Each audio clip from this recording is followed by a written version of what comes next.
Hello mga kababayan, magandang araw sa ating lahat. Kasama niyo po ngayon si Ka Eric sa isa na namang episode ng ating video analysis at video talakayan. Sa oras na ito, magbibigay po tayo ng pananaw at pagbibigay ng pagpapaliwanag hinggil po dito sa naging desisyon ng Korte Suprema with finality sa en-banc, no? Halos sa 15-0 na rin. Subalit dahil dalawa po dito ang hindi nakapag-participate, ang isa naka long-term absence due to sick leave, no? Dahil dyan, si Justice Singh ay hindi po nakapag-participate at ang isa ay nagkaroon po ng manifestation of non-participation o nag-inhibit itong si Justice Kagiwa from the very start regarding the deliberation on the impeachment complaint reviewed by the Supreme Court. Okay? So 13-0. Nung nakaraang taon, 13-0 din po nang naibasura yan. Nag-appeal ang mga representante at abogado ng House of Representatives at nailabas nga ng Korte Suprema 13-0 with finality. Ano po ang mga nilalaman at ang bigat ng mga desisyon na inilabas ng Korte Suprema upang maunawaan natin kung bakit ito halos hindi matanggap ni Tito Soto, ang Senate President na ngayon po ay lumalabas na walang alam sa batas, hindi kayang unawain ang mga fundamental operations of law and the relationship of branches of government, no? Sa kanya naging pahayag, naging katawa-tawa tuloy siya, no? Idinumog siya ng mga netizens ng iba't iba at samusaring mga reaksyon laban po sa kanyang mga pahayag na baluktot at wala sa tamang hulog at hindi paglalagay ng kanyang sarili sa wastong kalalagyan niya in terms of relationship of government authorities and functions of branches of government. Balikan lang natin yan mamaya, no, si Tito Soto, si Itbulaga, Senator Tito Soto. Puntahan po natin muna itong mga buod ng nilalaman ng naging desisyon ng Korte Suprema. Una, binanggit ng Korte Suprema ayon sa ponente na sinulat po, pag sinabing ponente, siya po ang primary author. Tapos dineliberate, pinag-usapan at saka ginawa ang buong desisyon. The ponente is the one assigned to write and lead the decision and then deliberate ng Korte. Collegial body pong Korte Suprema eh. So 13-0 sa en-banc. First ruling last year. Ngayon, under appeal petition, 13-0 pa rin po mga kababayan. Ano pong sinasabi sa mayor na mga punto? Upang maunawaan natin na baluktot at wala sa hulog itong pagmamaktol ni Itbulaga Tito Soto, Senator. Okay? Number 1, sinasabi ng Korte Suprema na ang due process ay mandatory. Hindi ito formality na pwede mong sundin, pwedeng hindi. Ang ibig sabihin po, kapag ikaw ay mainaakusa sa isang opisyal o isang tao, isang individual, sa anumang kaso like impeachment complaint, dapat ipinapaalam mo sa kanya anong reklamo, sinong nagrereklamo, ano ang batayan ng reklamo. Due process po yan mga kababayan. Hindi po ginawa yan sa alinmang bahagi ng pagkakaroon ng impeachment attempts laban kay Vice President Sara Duterte last year. So due process is fundamental pillar. Haligi po ito, no, ng demokrasya at ng batas at katarungan na hindi mo pwedeng labagin at ibaliwala. Yan ang sinabi ng Korte Suprema.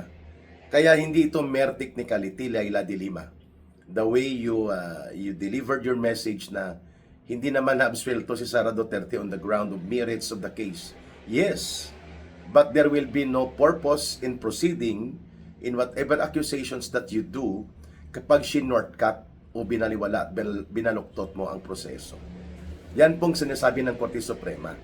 In any case, mapa-civil case, criminal case, or any related procedure na nagre-require po ng pagbibigay ng karampatang kaalaman sa isang individual na gustong akusahan at ipatanggal sa kanyang kapangyarihan at sa kanyang mandato na nakuha sa mamamayan, like an impeachable official, like Sara Duterte, o sino mang inaakusahan sa korte o kaya sa impeachment court o kaya sa impeachment process, requirement po ang due process. Kailangan po ipinaalam yan ang reklamo na yan at hindi itinago. At basta-basta na lang ni railroad o minadali para ipakyat sa Senado. Pangalawa, binabanggit din po na ang due process, nagre-require po yan na ang hustisya at pananagutan na gusto mong gawin o gusto nating kunin sa isang tao ay hindi nilalabag ang diwa ng batas na kailangan kung ano pong nakasaad dyan, halimbawa patas at may karapatan na magdepensa, maglatag ng pagtatanggol sa kanyang sarili laban sa akusasyon, ibibigay mo yan sa akusado. Kay Sara Duterte, hindi po yan sinunod. Walang committee hearing, walang committee referral na nangyari na dapat inirefer yan sa Committee on Justice. Dineliberate, nagkaroon ng presentation ang mga akusado at in-inform ang inaakusahan. For that matter, si Vice President Sara Duterte. Di ba? Dapat inimpormahan po siya. At hindi nangyari yan, wala din pong plenary discussion. Ang malala pa, wala din pong attachments ng mga complaints and evidence na isinumite ng mga complainants. Sapagkat binadali nila, nagkaroon sila ng deadline na bago mag-break noong February 7, 2025, ay ipapahabol nilang isalaksak sa Senado para ikalendaryo kaagad at magkaroon ng technical na difficulties si Sara Duterte para habulin yon dahil sarado na ang or nag-break ang sesyon ng Kongreso. Ayun, nakita yan ng Korte Suprema, bakit hindi kayo nag-attach ng complaints and evidence na dapat may copy furnish ang inaakusahan, kagaya po dyan sa kaso ni Sara Duterte, wala. At ang mga kongresistang pinapirma ay hindi naman po naka-attach yung complaints and evidence or attachments, no? At wala pong deliberation, even plenary presentation. Pag sinabi pong plenary presentation, sa loob ng Kongreso, wala. So lahat yan, due process po yan, no? Hindi pwede na gusto mo lang papanagutin si Sara Duterte, ay pwede mo nang i-shortcut at baliwalain ang mga fundamental na requirement ng katarungan, hustisya, batas, at pati na po ang nakasaad sa saligang batas that the principle of due process and equal protection of law must be afforded to every individual, including the Vice President. Ayun. So wala po, hindi nangyari yan, kaya baluktot, minadali, hindi pa nga na-include yung supposedly expose ni Congressman Toby Chanco, no? Nang binanggit niya na hindi lang 90 billion pesos ang pinanggamit na panunuhol mula sa pundo ng ating pamahalaan in the guise of ayuda and infrastructure projects, no? Sa bawat kongresista, umabot daw ito according sa pagpapahayag in public interviews na ginagawa po ni Congressman Toby Chanco ng 209 billion pesos. Mga kababayan, meaning to say, hindi pa na-consider ng Supreme Court ang pandaraya, panunuhol, sapagkat ito po ay hindi ibinahagi ni Congressman Toby Chanco as an attestation to the Supreme Court para i-consider ito. So hindi po ito naipasok. Diyan pa lang foul na talaga, no? Hindi magsasagawa ng pagpapa-interview pampubliko in media briefings and interviews na ginagawa niya si Congressman Toby Chanco kung walang batayang katotohanan. Mantakin mo, sasabihin mo na pinamunuan ni Martin Romualdez ang panunuhol sa mga pirma ng mga kongresista para makuha ang pirma nila, pinanuhulan sila. On the average between 150 million pesos to 200 million pesos in terms of projects lang daw ito. Pero alam natin na hindi gagalaw si Martin Romualdez ng ganong kagaspang at kabulastog na mga taktika nang hindi yan bahagi sa taktika nila ni Marcos Jr. Kaya involved yan si Marcos kaya nga nang maihabol yan at mapapirmahan nila bago pa sumambulat ang pagbubunyag na may panunuhol at korap na mga taktika na pangungurakot gamit ang gaba ng bayan, unang nagpirma kaagad po ang anak ni Marcos Jr. Itong tinatawag ngayon na so young, yet so corrupt na si Sandro Marcos, ay number 1 sa listahan ng pumirma sa baluktot, minadali at isang basura na uri ng impeachment complaint against the Vice President. Yan mga kababayan. So pagkatapos niyan, tinanong si Marcos, nag-media briefing siya, no? Nang inakyat yan sa House of Representatives, the next day nag-briefing siya. Sabi niya, hindi natin pwedeng mapigilan ang proseso ng demokrasya. Ang impeachment ay para lamang yan sa otoridad na nanggagaling sa Kongreso. So, hayaan natin na umusad ang proseso. Ibig sabihin po, by the way Marcos delivered that message, particularly pertaining doon sa minadali na impeachment complaint na yan, alam niya kung ano ang diskarte at maniobra nila Martin Tambaluslos na pinsan niya at ng anak niya. At that time, kasama pa nila sila Saldico. Hindi pa po sumasambulat at napapasabog sa publiko, sa mamamayang Pilipino, ang 1.4 trillion pesos na pagnanakaw na pinangunahan nila Marcos at Romualdez bilang mga mastermind, kaya hindi nakita ng mga tao yon. Marcos is such a liar. At naniniwala ako sa binabanggit ni Governor Chavit Singson na hindi laman po nuknukan ng pagkabudol si Marcos, kundi nuknukan ng pagkasinungaling. Kaya baliwala sa kanya ang pagnanakaw na nagaganap sapagkat pinapalusutan nila. Yan po din ang nangyari sa impeachment na maneuver nila in demolition operations laban kay Vice President Sara Duterte. Mabuti po at nanindigan ng Korte Suprema na these are fundamental doctrines and foundation of justice and accountability. Dapat dumadaan tayo sa tamang proseso ng batas at ng saligang batas.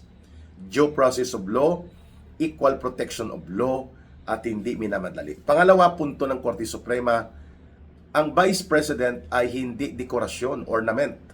Siya ang designated by law according to the Constitution as the duly constituted authority to become the constitutional successor to the President.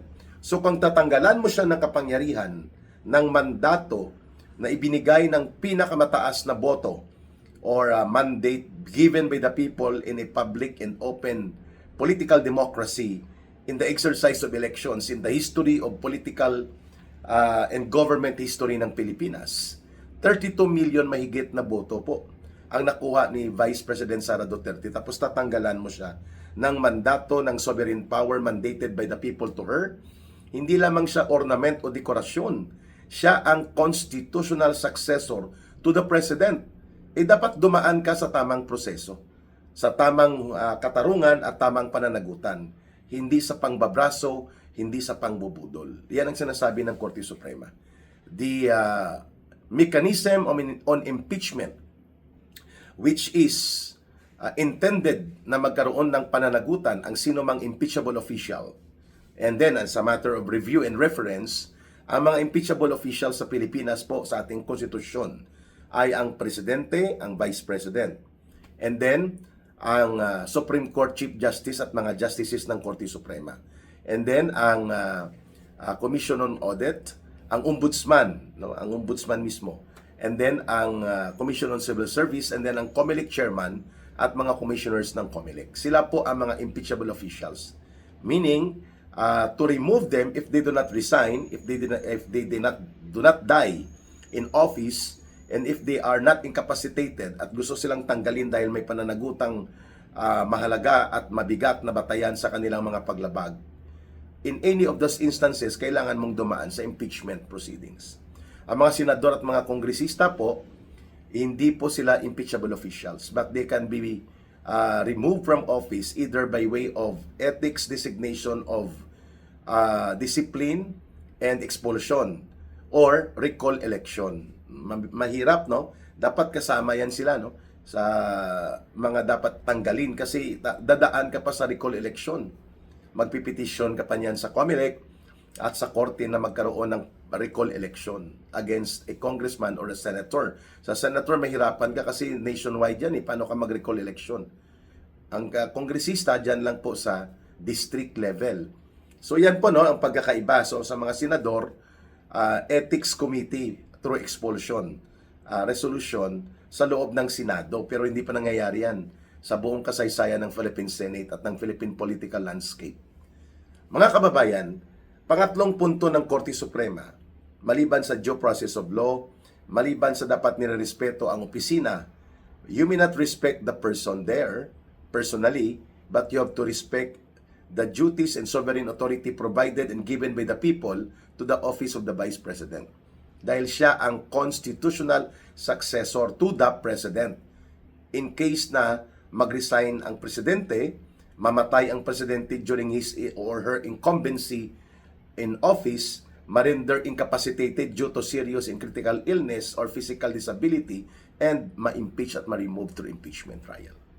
Yan po ang mga sinasabi ng batas. Hindi yan sinunod at hindi yan kinilala ng Senado at ng Kongreso ng House of Representatives. Ang pangatlong binanggit ng Korte Suprema, mabigat po ito mga kababayan. The impeachment mechanism and doctrine of accountability ay hindi ito dapat ginagamit para gawing political operations sa pag-hostage ng kapangyarihan o sa pagkontrol ng poder at kapangyarihan using abusive authority. Hindi po dapat ito inaabuso. Ito ay dapat para sa katarungan at justisya. Kaya tingnan natin kung paano na naman nila inabuso ngayon ang impeachment complaint laban kay Marcos. Nagawa sila ng gumawa ng gawa-gawang kwento na impeachment na ang may pakana, mga instrumento at pangsyonaryo na related din po kay Marcos at sa asawa niya at kina Romualdez, itong si Attorney De Jesus. So alam natin ang purpose. Para lamang unahan at i-technical ang iba pang serious impeachment. Hindi pa sila kontento, ay nagpasok pa ng isang aliado nila, itong CPP, NPA, NDF, terrorist front organization ng mga party list nila.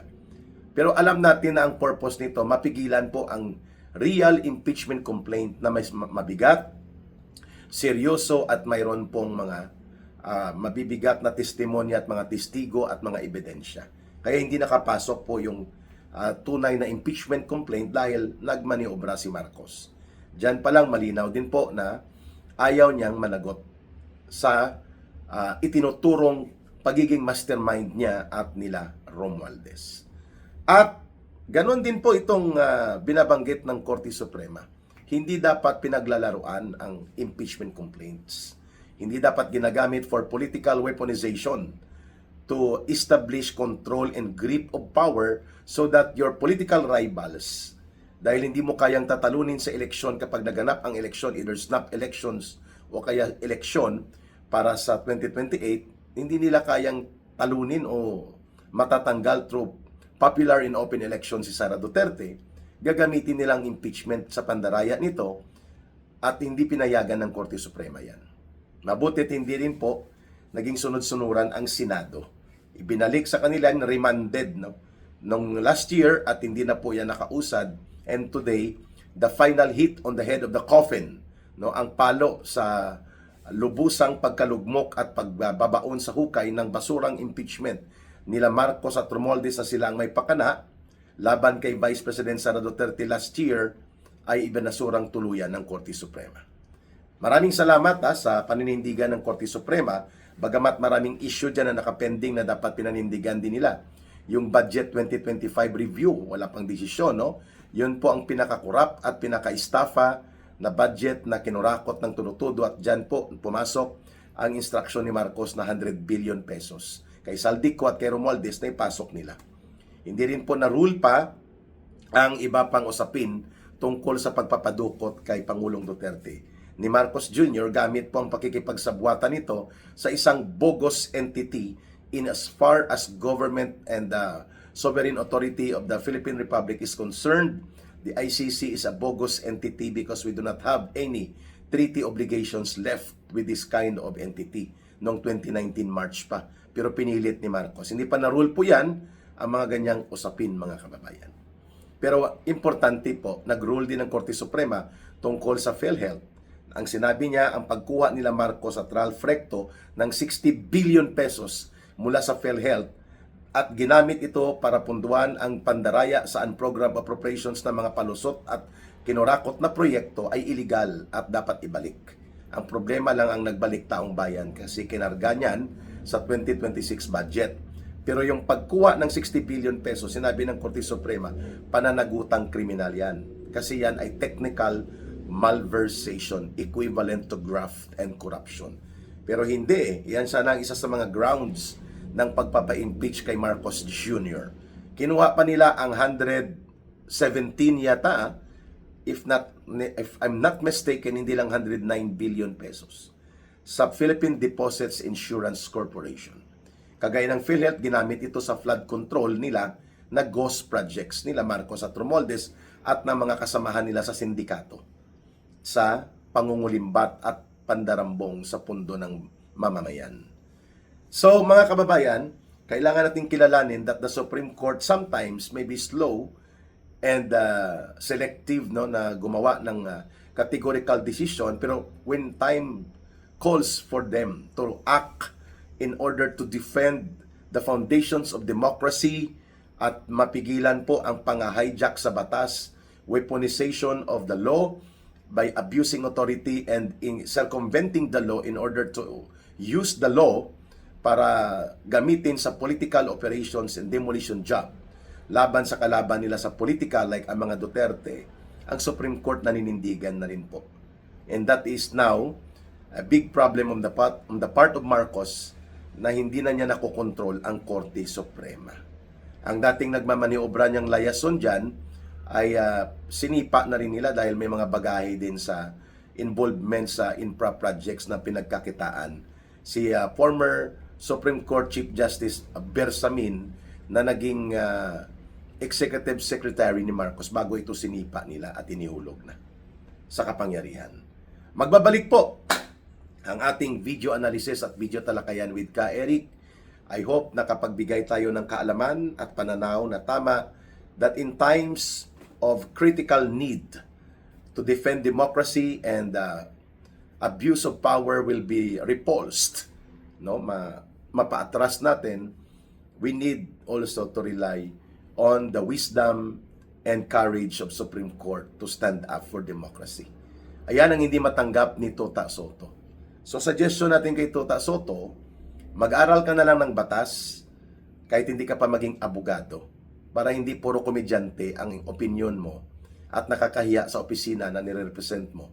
Nag-Senate President ka pa. Mabuti lang sana kung ang opinion mo ay bilang komedyante sa Itbulaga at school bukol, hindi bilang nagre-represent ka ng institusyon ng Senado. Maraming salamat mga kababayan sa inyong pagsubaybay, pagtangkilik at pagsuporta sa Ka Eric Celis YouTube channel at sa ating live stream na ginagawa joint sa Facebook na Ka Eric Jeff Celis at sa YouTube channel na Ka Eric Celis YouTube channel every night, basta ba hindi lang conflict of schedule, 9:30 ng gabi Philippine Standard Time. Sa lahat ng gustong tumulong at sumuporta maliban sa pagpapamember sa channel ni Ka Eric sa YouTube for membership subscription, sa pag-promote ng ating videos, you can also support ang ating Bangon Sambayanan People's Movement. Ang ating GCash line and support coordination line ay 0916-308-7710. Uulitin ko po 0916-308-7710. Kay Rohilda Celis po, Langging, diyan na rin po ang ating coordination, diyan na rin po ang GCash line. Mahalin natin ang bansang Pilipinas, walang ibang magmamahal nito, kundi tayo ring mga Pilipino. Para sa Diyos at sa Pilipinas nating mahal, may God bless everyone and may Allah will be with those who are Muslim brothers and sisters na nanonood at nakikinig ngayon. Mabuhay ang sambayanang Pilipino. Bye for now. Ito po si Ka Eric.